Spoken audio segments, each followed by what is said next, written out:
Hello and welcome to our LinkedIn Live session today. We're going to spend the next hour talking about consultative selling and its relevance in today's sales environment. We'd really love for this session to be interactive, so please do post your questions in the chat. We'll also be stopping to ask you questions throughout the session, and we have a Q&A at the end as well, so lots of opportunity for interaction. We will be recording this session, so please don't feel like you need to scribble away and take lots of notes. You can do that, of course, but you'll be able to access this recording as well using the same link that you joined. So I guess without a further ado, let's get started. So my name is Laura DiCarlo. I am the head of growth here at Quadmark, and that means I'm responsible for both the marketing and the business development. Prior to Quadmark, I worked closely with sales in the telco sector in a field marketing role. So I'm really coming to this session from both a marketing and very much my day-to-day, which at the moment is currently focusing on the business development for Quadmark. I'm here with Michael Lehman. And Michael, do you want to introduce yourself? Sure. Hello, everybody, or g'day. My name is Michael Lehman. I'm actually based in Sydney, Australia, and I've been in the IT and related industries since 1989 in a variety of CXO, CFO, CEO roles. So I've been very intimately acquainted with sales since 1989. And for the last 10 years, I've been spending my time doing a fair bit of consulting and training into sales, and much of that has been consultative selling. And as you'll hear, we have a particular framework that we do, and I've been involved in a number of rollouts with large Fortune 500 clients with regards to that kind of framework. Thank you, Michael. But yeah, we'd love to know whereabouts in the world you are. I did hear a rumour, I'm normally based in the Southwest, that there were going to be a lot of people joining from the Southwest. So big shout out to anybody from Devon or Cornwall. And if you are happy to share details with the company you work for, then please let us know where you work. If not, then please just let us know which sector. But yeah, we'd love to find out who we've got on the call today. So let's get started. After today's session, we ultimately really want you to come away with a fresh perspective on consultative selling. We know that consultative selling has been around for some time, but yeah, I think Michael and the framework he's going to talk to will hopefully give you some more inspiration. We also know that you're busy people and that sometimes talking to other people within your sales community can be difficult. So we'll be also sharing what we found out with our work with various sales clients, and also the conversations that we have with salespeople on our travels. And of course, we'll have that live Q&A at the end of the session. So that way you can ask Michael and myself any questions. So before we get started, I guess, Michael, it'd be great if you could just run us through a quick definition of what you consider to be consultative selling. Thanks, Laura. A number of you, I'm sure, have been in sales for quite a while, and you probably have seen a number of different types of consultative selling. From my perspective, it's really a sales approach where the rep creates and offers solutions that satisfy the customer's needs rather than pushing a particular solution, which you probably would call solution selling. The sales rep takes the role of a consultant, and they demonstrate a thorough understanding of the customer's world and then recommend a variety of solutions that best meet the customer's requirements. They look through the eyes of the customer more than they look through the eyes of being a salesperson. So I guess in a very simple form, it's problem solving and just thinking about the client and really how you can solve that problem and customize your product or service that's going to fix the challenge. That's right, Laura. It's very much a case of really diving deep and developing a thorough understanding of the issues and coming up with the right kind of solutions. Yeah. So I guess with that in mind, we would love to know on a scale of 1 to 10, how consultative are your sales teams? 1 being not so much and 10 being you're a team full of consultative selling superstars. And yeah, I've just been looking at the chat. It's great to see that we've got such an international audience as well. I haven't seen any Devonites, but yeah, we've got somebody from Somerset, Sydney. Yeah, great. So yeah, on a scale of 1 to 10, how consultative are your sales teams? Oh, we've gone in there with a high starter, 7, 7, 8. So yeah, high at the moment. Maybe the ones who are a bit lower down are a bit intimidated. Still room for improvement, even with those high scores. But yeah, hopefully you will still find this session very relevant, and we'll be able to look at how we can turn those 8s into some 10s. So Michael, why is it important for sales teams to be consultative? I think there's a number of great reasons. Let me just carry on here. I think in the first instance, looking at it from a customer perspective, Laura, and this is from my own experience as well, I'm working with some major clients in the last few months. The customer's expectations of the sales experience are continuing to increase. We've always had those three core components of a great sales engagement between a sales rep and a customer, and they revolve around credibility and trust and rapport. And when we look at how satisfied our customers are on those particular elements, if you look at some of the information, for instance, that's coming from Salesforce in their State of Sales, it's fifth edition, which was published in 2023. Things like credibility. 81% of buyers conduct research to understand your product or service before they reach out to you, which really means sales reps really need to understand the customer and the industry, as well as their solution, how those solutions meet their needs. On a trust side, 87% of business buyers expect sales reps to act as a trusted advisor. So, very, very high expectations in the area of trust. And then lastly, in rapport, we all know that rapport is partly a consequence of credibility and trust, also the way that we interact with our customers. And that is becoming an even more important element in terms of driving customer loyalty and brand perception. If we go leaving the customer domain, if we now look at it from a sales team, sales leadership perspective, sales is getting harder. I've been involved in uh, business now since 1989, and every year it seems to get just that little bit harder. I don't see it ever getting easier, quite frankly. And what we're seeing now, in particular, is that sales teams are really struggling to focus their time on selling. I've heard statistics where as low as 30% of a sales rep's time is now spent selling. They're spending enormous amount of time on admin, system management, keeping their sales leadership up to date. They're carrying too many hats, quite frankly.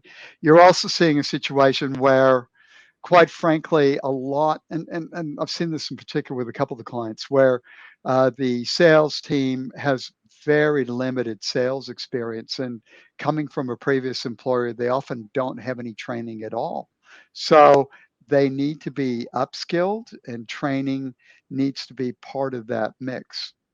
Coming again back a bit to the customer, we're finding that customers don't want the big wins anymore that are high risk. I think that's partly a consequence of what's happened with interest rates and equity markets, where people had low interest rates and were willing to take big risks, and combine that with the challenges of the economy and slow growth. A lot of companies are looking now to take a very modest guaranteed growth. They rather have a low risk and modest growth rate. So it means we have to be very, very good at how we explain our solution to our Yeah, customers. Sorry to interrupt there. Yeah, I found, Michael, that the buzzwords that I'm hearing from clients are all around efficiency and productivity and do more for less, rather than the growth conversations that we were having literally just 12 months ago. It has changed dramatically, hasn't it, Laura? Yeah. And then finally, we have change. Change is constant. It's something we all have to deal with.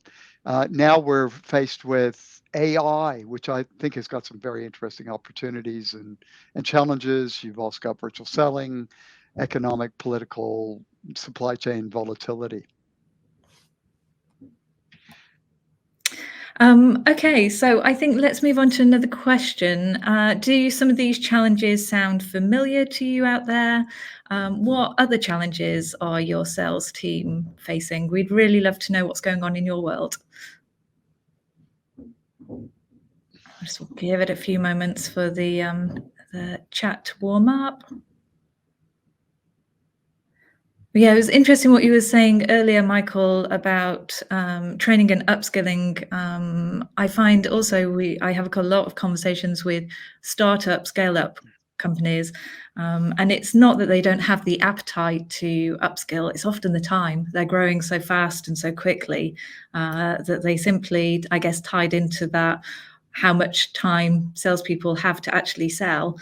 They don't even have the time to train them on kind of what's going on into the organization and the onboarding. It's, yeah, it can be a real challenge. Yep. Yeah, we've got some people who agree. We've got Max who says that process is always a challenge. Yep, codify a process, especially if you're in that kind of scale up world. Yep. Okay. So I guess what is the impact of all of this, Michael? So the impact is that there are consequences from a sales rep's perspective. They are struggling at times to achieve their quotas. Again, we're seeing statistics from reports that 72% of sales teams are not expecting to hit quota this year. So that confidence is low. We're actually seeing that reflect also as a consequence of lack of support. Sales teams start to struggle to hit quota. Management teams will often say, that's it, no more training, no more upskilling. You go out and go sell. That's much more valuable time. And 60 to 70% of sales reps are not at the moment receiving formal training.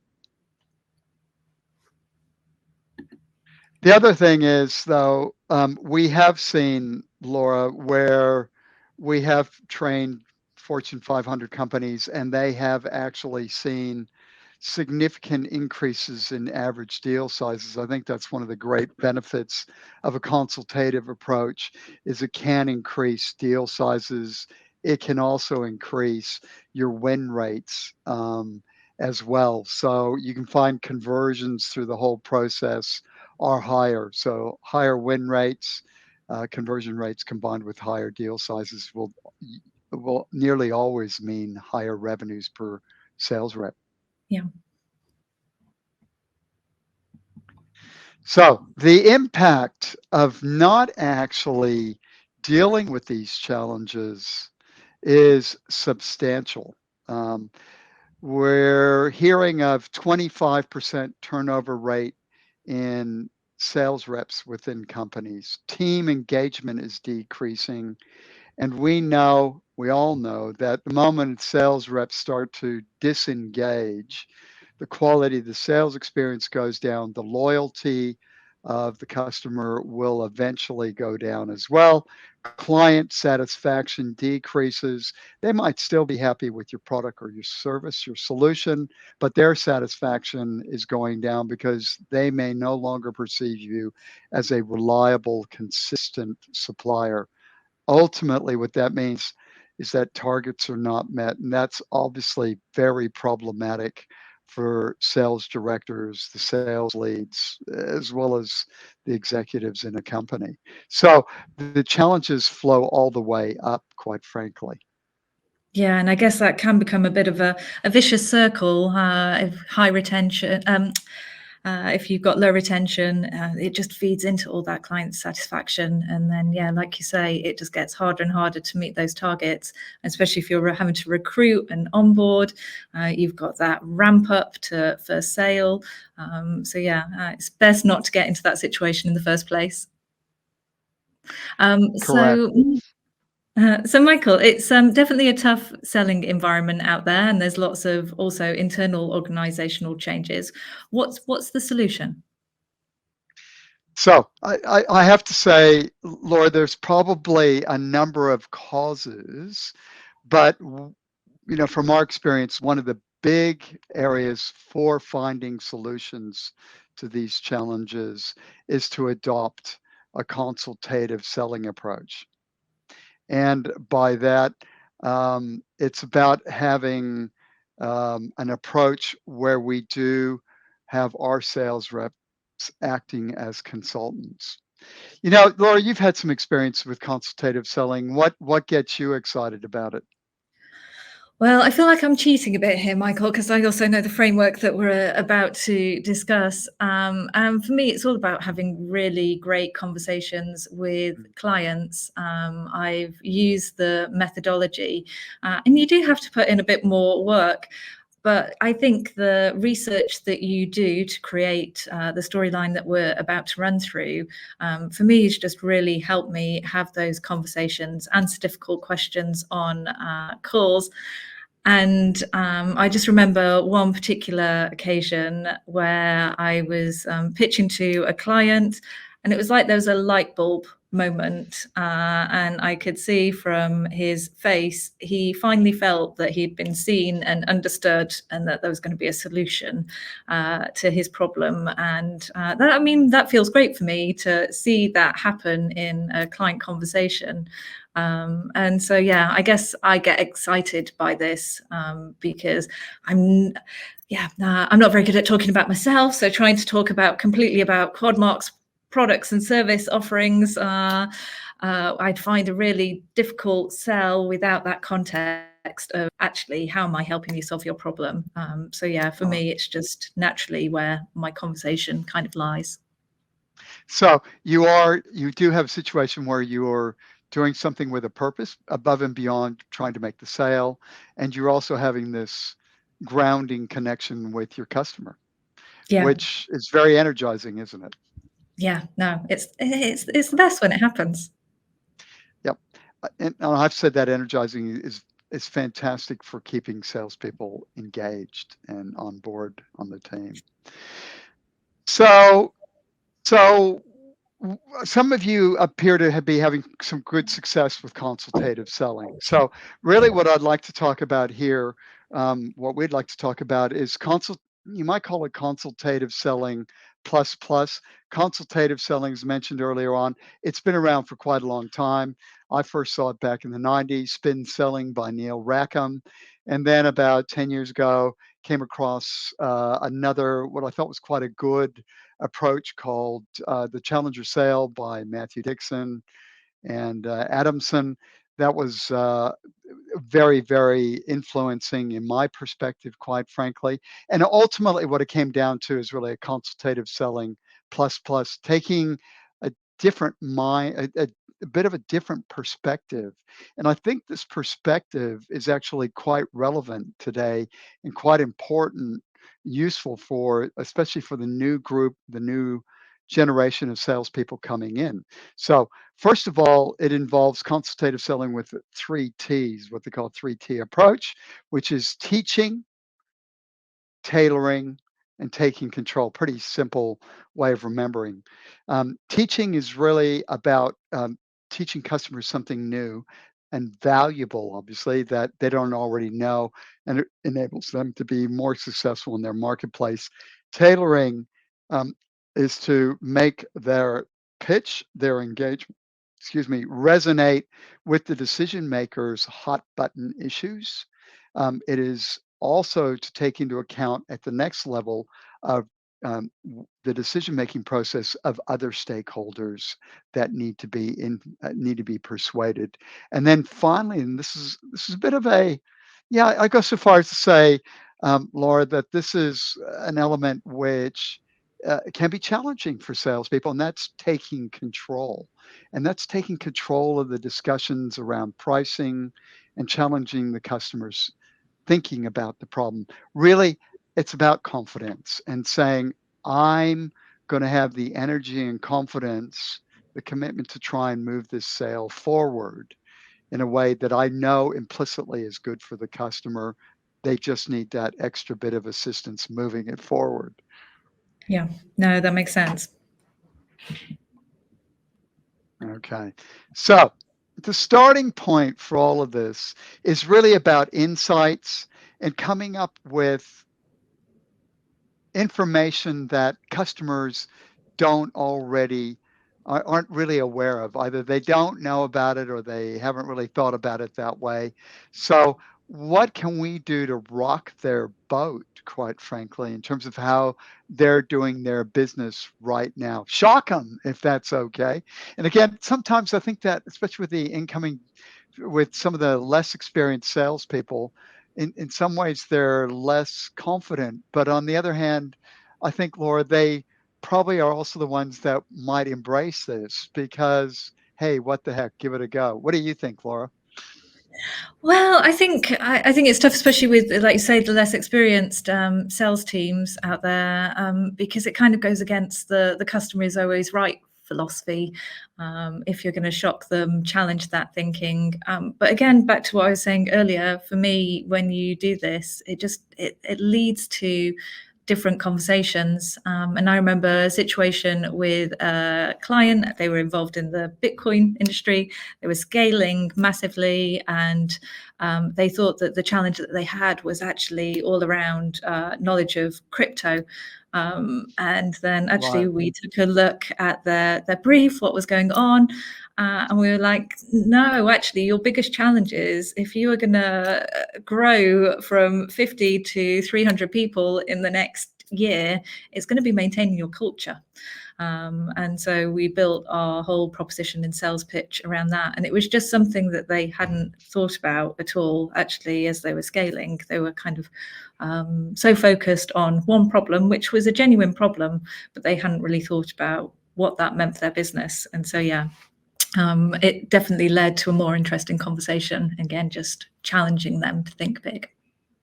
And you did actually create value just by having a conversation. Yeah. And you're able to nudge them in a different, perhaps a more useful, beneficial pathway. Yeah, for sure. Right. So, and that's what this is about. It's actually getting people to come up with insights that are disruptive. Think big. Don't just think about that small differentiation. You know, we had this one case with a client a few years ago where it was a printer company and they were trying to come up we tried to help them come up with a new way of thinking about some of the challenges their customers were facing with printing.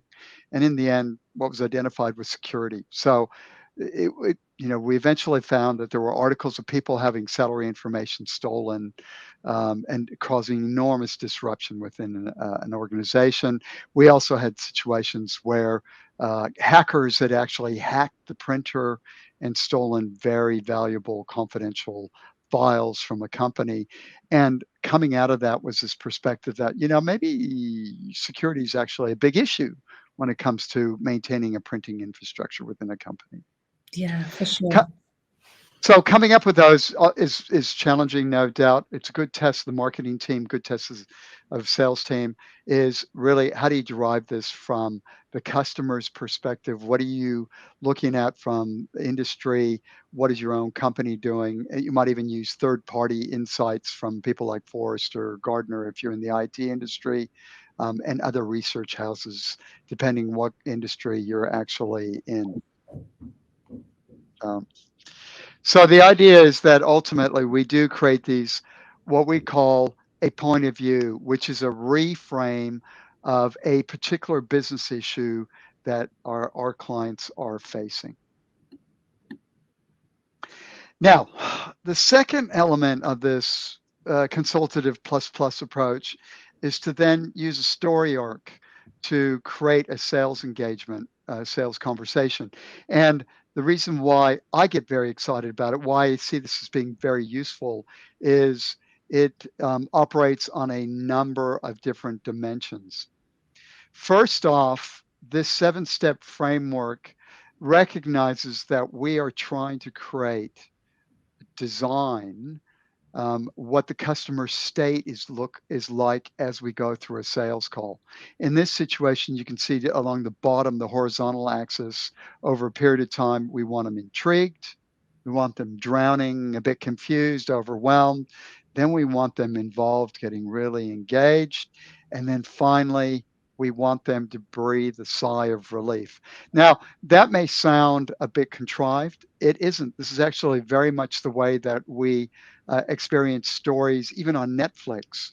Um, Story arcs now are very clear about trying and very deliberate about trying to create very specific states of mind. Along the left-hand side, we look at what is that level of customer excitement. Is it negative? Is it neutral? Is it positive? So the first element of this is that we actually have got an emotional state that we want a positive, negative, and the customer general state of mind.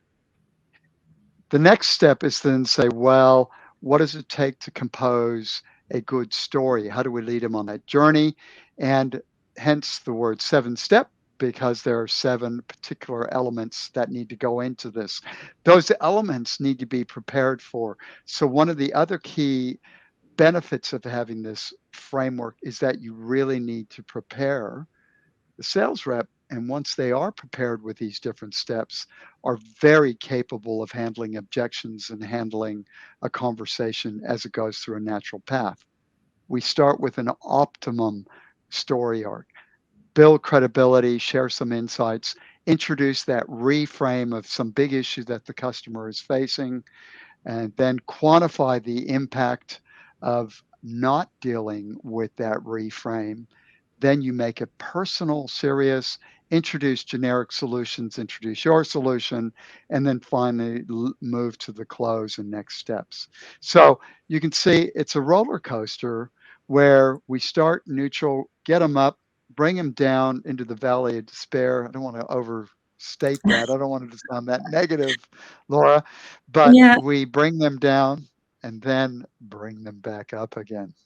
Okay. It definitely sounds like a wild ride. Do you want to tell us a bit more about how you can do this? All right. So, first off, not surprisingly, we start with the end in mind. We need to know where we're going. And I don't know if you're seeing this, Laura, and others are seeing this.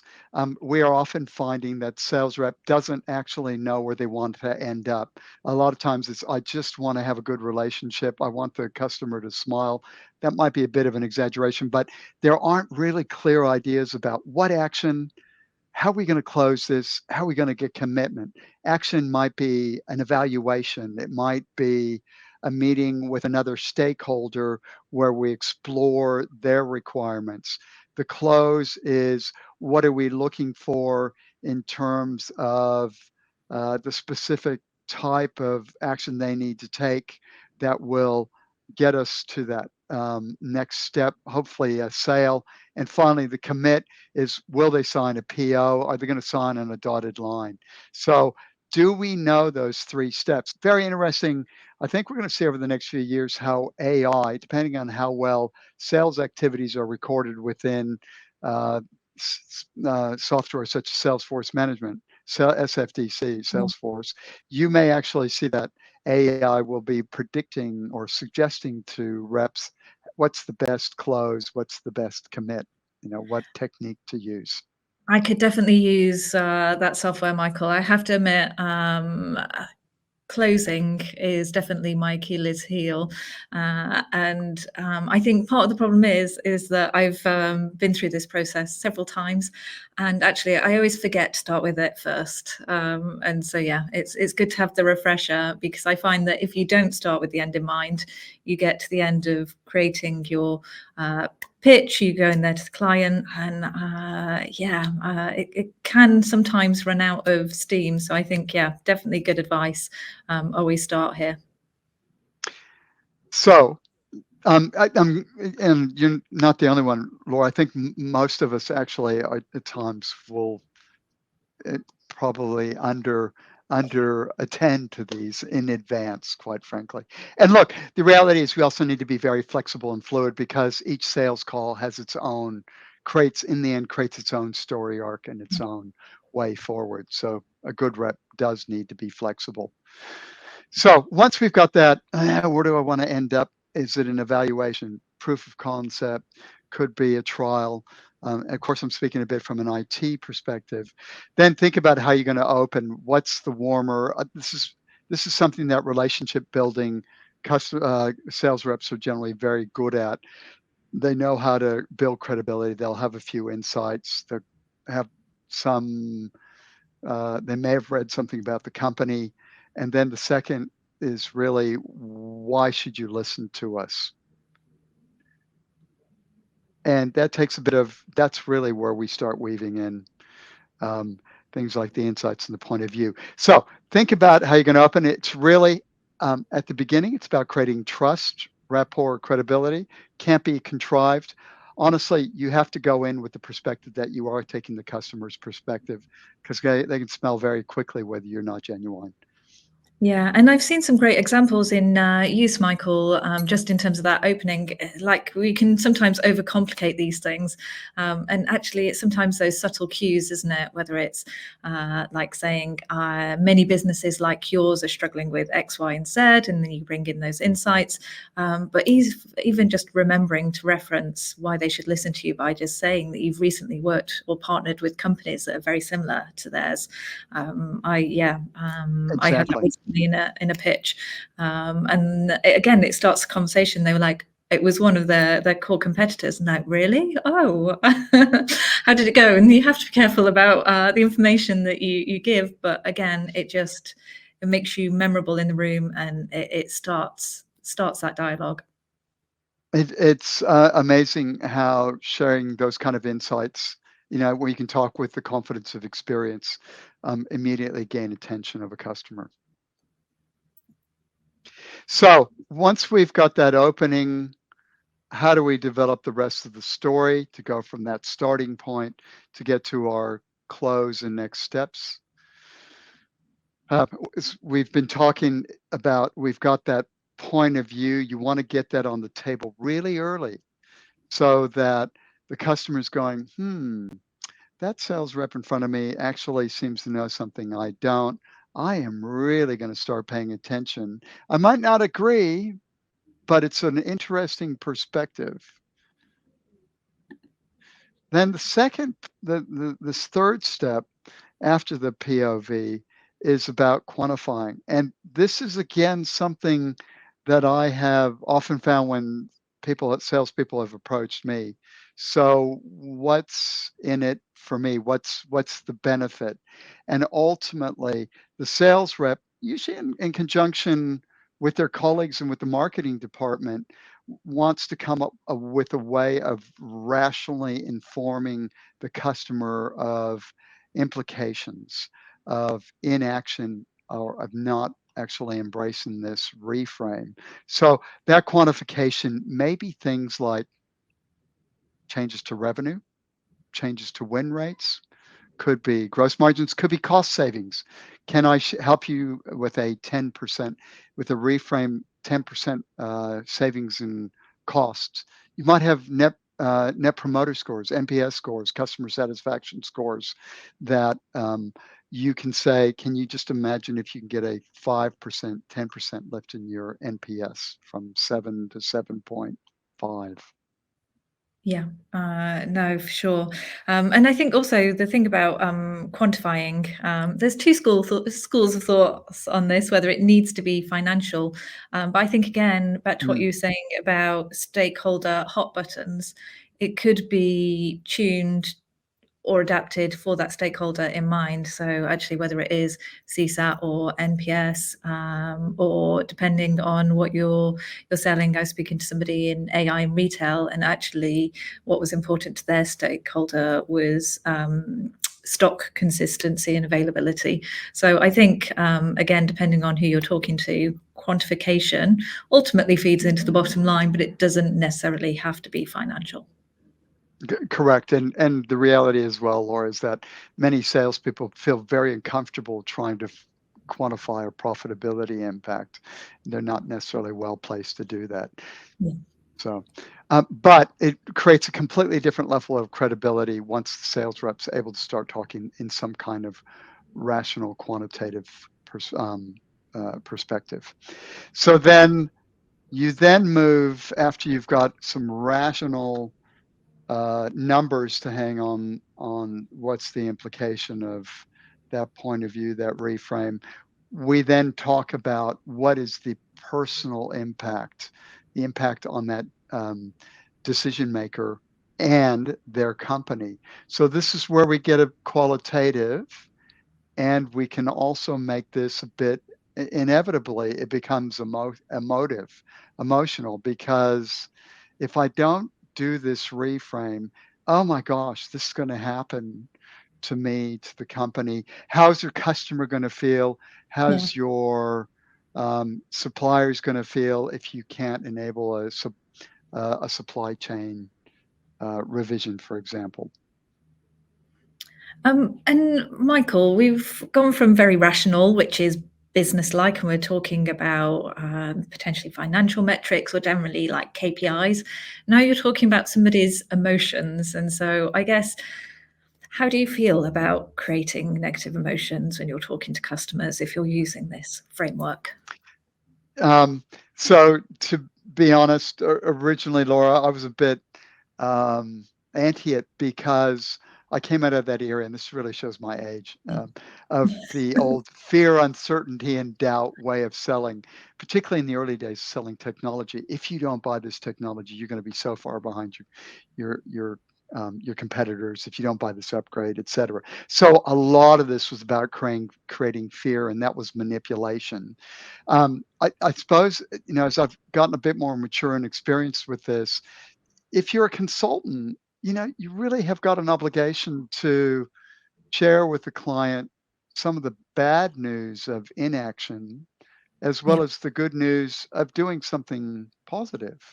And if you don't actually highlight it, you're probably doing a disservice to your customer. Now, the real caveat on that, Laura, is that you need to be doing this for the right reason. If you are genuinely interested in helping your client, that's great. If you are just interested in getting the sale, you're manipulating. Yeah. Yeah, no, it's definitely a fine line. I also wonder if there's another way that you could take the personal impact from the pit of despair to maybe the pit of FOMO. So actually celebrating what's working well in the market or with other competitors. And yeah, I certainly find FOMO a powerful emotion. And so, yeah, I guess thinking about the emotion that's most relevant to who you're talking to. And I've got to, it does seem like there's a fair bit of FOMO out there, and businesses need to have FOMO, otherwise you're falling behind your competitors. So I think that is another way of framing it. The other thing is on this, Laura, is that research shows that if you have bad news that's presented to you, um, your brain is programmed to better remember what you hear immediately after that bad news. It's probably an evolutionary trait that's come out of our years of being on this planet and having to deal with bad news. But whatever happens after bad news, I'm trying to learn. So I'm listening very closely. And that is really, really important for this next step that I'm going to show you. Okay, go on then. What's the next step? So the next step is go straight to your own company's solution. No, I'm kidding. That is not what you do. What you need to do is actually a good consultant. If you're a consultant, you will say, dear client, I think after understanding your challenges, taking into account the insights and the reframe, you have a number of different solutions that are available to you to achieve your goals. So those solutions A, B, C, and they are generic solutions. There's no brand name attached to them. Now, this is really critical as well because the moment you start attaching your brand, your company to a solution, immediately the client's bias filter turns on. So if you are able to frame this as a generic solution, of course, this is going to support your solution as you're going to present. But if you present this as a generic solution, you actually get buy-in to that generic solution, and then you can move on. Yes, Mr. or Ms. Customer, this is the right solution for you. Well, let me explain how we would do that working with you. And that is where you then introduce your solution. Yeah, no, it's interesting. And definitely, I always feel the tension as well when I'm doing this. But you're right. You talk about the generic solution. I think depending again on the stakeholder, sometimes you speak to somebody and instantly their defenses are just heightened. And actually, Thing. yeah, Yeah. no, it's a good technique. So and I've seen this work so many times, and it's such a pleasure to see salespeople do this when they understand how to do this. They just light up. You know, you talked about that engagement with your customer. It's just wonderful to see how they light up, going, "Hey, they understand my solution," and they're not objecting. So final step is, hey, let's get. The reality is we do need to get. We need to close the sale or move the sale through the sales pipeline. So we need to be clear about the call to action, the next steps. There's a number of different closes. Some of these closes are not available unless you have confidence, and you probably aren't necessarily going to have that confidence unless you've gone through the previous 6 steps. So the assumptive close, hey, when should we get started? Now that you understood and you buy into my proposed version of the generic solution, when do we get started? A bonus close, I'll invest if you do. A time limited close, I really like this one, particularly if you've got it, once you started quantifying the implications of inaction. Every day of delay costs you money, or you don't see your NPS score. The gap gets bigger between you and your competitors. And then ultimately, there's a question close as well. What do you think are your next steps? Takes a bit of confidence, doesn't it, Laura, to say, well, what do Yeah. you think are the next steps? So. Yeah, it definitely does. So yeah, thank you very much, Michael. We're going to move into some questions very shortly. So yeah, I hope that everybody out there has found this session useful so far. I know that I definitely find them very helpful and acts as a very good reminder of some of the steps I might be skipping that I should be paying more attention to, like those closes. So yeah, we've run through the consultative plus sales approach and the importance of teach, tailor, and take control. And yeah, how to develop disruptive insights. So I guess the next thing that we wanted to do is just thinking about the next steps for you on the call in terms of if any of what we've discussed has motivated you to revisit your approach or to think about consultative selling, then we would really encourage you to actually decide if you are going to start testing some of these methods with your sales teams or alternative methods, understanding whether or not you want to do this company-wide or whether a targeted approach is more suitable. Certainly, Michael and I, when we've done this in the past, we definitely recommended a targeted approach initially, mainly because actually you can test, refine, get buy-in, create those advocates, and then it's just going to make rollout so much easier as you start to scale change. So yeah, some basic change management there really. And then I think another point, which we've touched upon a little bit, Michael, is also thinking about which AMs are most likely to make this transition. So normally when we work with clients, we'd recommend that you target your middle 60% performers. Sometimes those lower performers really aren't going to make it for whatever reason. Maybe they're in the wrong environment, not particularly passionate about your product. And so we don't see, we do get the odd exceptions, especially if they're junior in their career. But sometimes low performers, there can be other issues that are happening there. And certainly with top performers, often they already have their way. So yeah, definitely that middle ground is a really good target area. So that way you see a real shift in results throughout the funnel. And I think also ensuring that you've got buy-in from your sales managers. They're going to be crucial to making this work. And I think Max mentioned actually it's keeping momentum going once you've started these initiatives. And the key to keeping momentum going is actually having those sales managers on board, really bought in and passionate about changing whatever it is that you need to change within your sales environment. Also, I think working and building with my marketing hat on as well, working with marketing to develop POVs, or if you have a sales op team and it's their role, then yeah, definitely getting their buy-in and helping you figure those out. And you can do this at scale, especially if you are structured in a way that is by industry. Many sales teams are segmented according to industry. So you can share that amongst the sales team. So that way you get the benefit, or everybody gets the benefit of it. And I think, as we've spoken about, just thinking about setting targets so you understand what the success metrics are that you're trying to shift by taking or implementing these types of initiatives. And then, yeah, there might be a little bit of incentive that's needed to coax people to embrace a period of change. But then most importantly, once people have trained, it's helping them develop and working with your sales managers, etc., to create this coaching environment that's really going to make sure that this sticks. I guess, Michael, have you got anything to add to that in terms of top tips?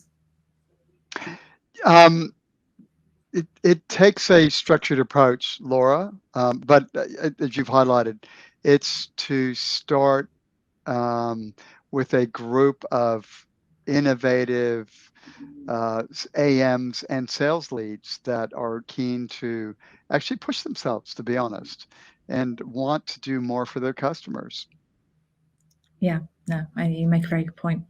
Okay, so we are running out of time. I'd like to open the chat to any questions out there.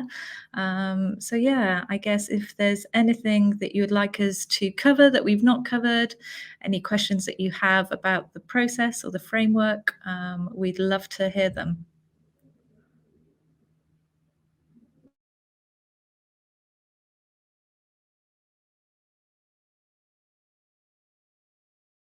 With my network here, we've got quite a big storm where I am, and I can sometimes see the doom circle. So yeah, we'll see if these any comments come through.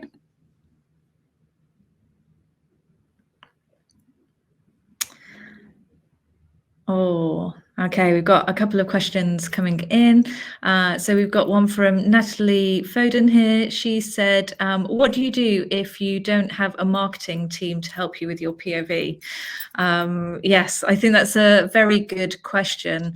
And I think actually there's never been a better time to build your POV. We spoke about it earlier, Michael, but with so many AI tools out there that can pull this information for you, we appreciate that sales teams are really stretched.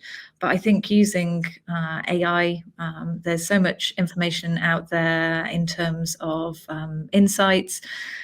So yeah, I would strongly suggest if you don't have a marketing team, perhaps getting together your sales team, especially if you are organized by industry, and maybe just spend a couple of hours coming together, brainstorming ideas, using AI, and sharing the knowledge in the room so you can collectively create that POV. The PIP, I don't know if anybody's come across PIP decks. They've got workshop ideas, and they've also got lots of resources on their website as well.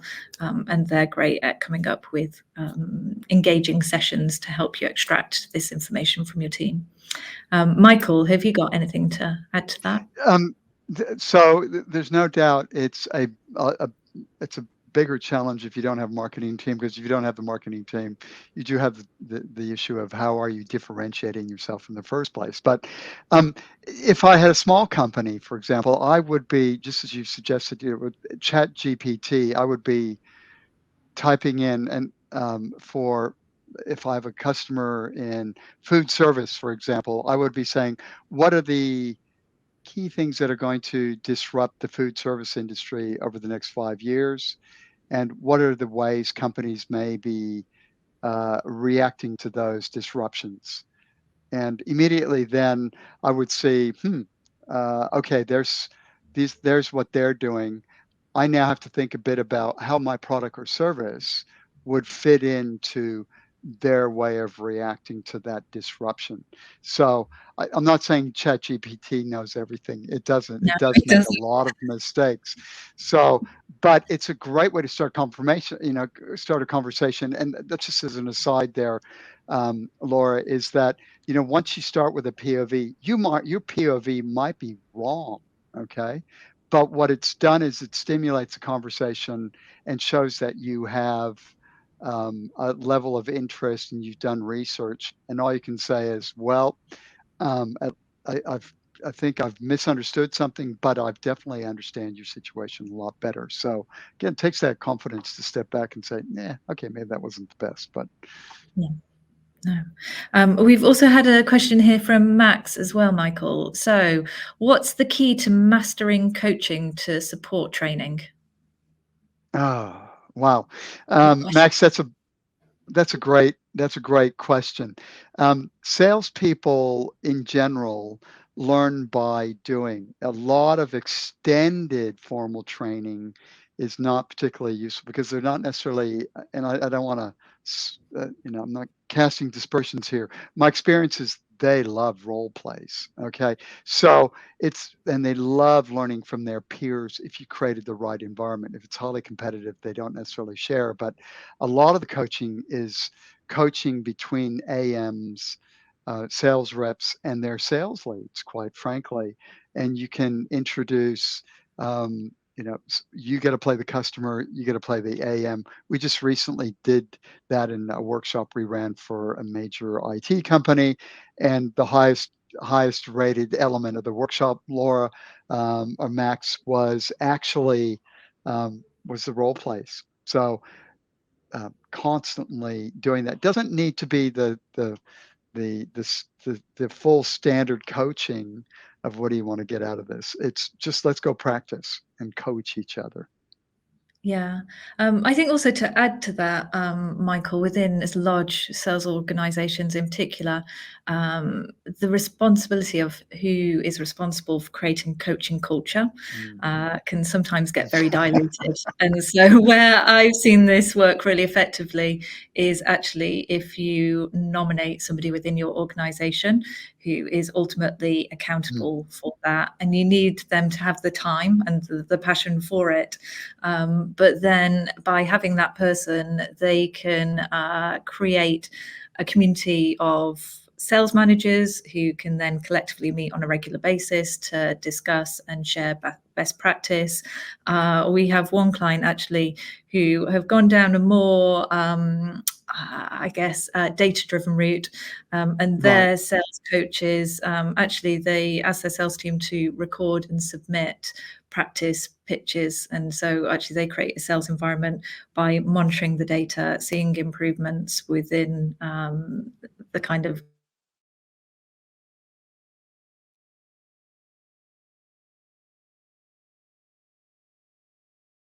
you need somebody who's responsible for coaching within your organization and who's willing to build a community of people to make sure that it gets distilled down to the sales organization. Spot on. Okay, so we are running out of time, but we are in the wrap-up section. So I guess if we go on to the next slide. Oh, sorry. That would be me, wouldn't it? We were doing so well, Michael. We were doing so well, Michael. I'm sorry. I'm sorry. I know. I'm sorry. The That's sun's gone down okay. here in this part of the world. But yes, no, we can skip. We can go on to the next slide. So I guess all that leaves for me to say is if you'd like to learn more about Quadmark and what we can do for your organization, then please feel free to contact me on LinkedIn. Or you can contact Quadmark via the website. If you'd like to be kept informed about future events, again, just follow us on LinkedIn, and we really hope that we can carry on this conversation with some of you soon.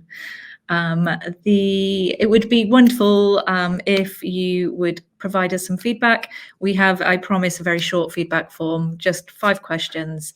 So if you could scan the QR code and let us know what we think, because then we can adapt the content and make sure that any future sessions that we run are really valuable. And then finally, I would really just like to say a big thank you to Michael and a big thank you to everybody who's joined us today. It's definitely been a pleasure. I've enjoyed the conversation with you, Michael, but I always enjoy a conversation with Michael. So yeah, thank you for that. How's it been for you, Michael? Hey, Laura, I always love talking about this and getting involved in this because I think it's just so basic human engagement that is extended into a commercial environment. It's very natural and it's very real. So it's a delight to be part of this.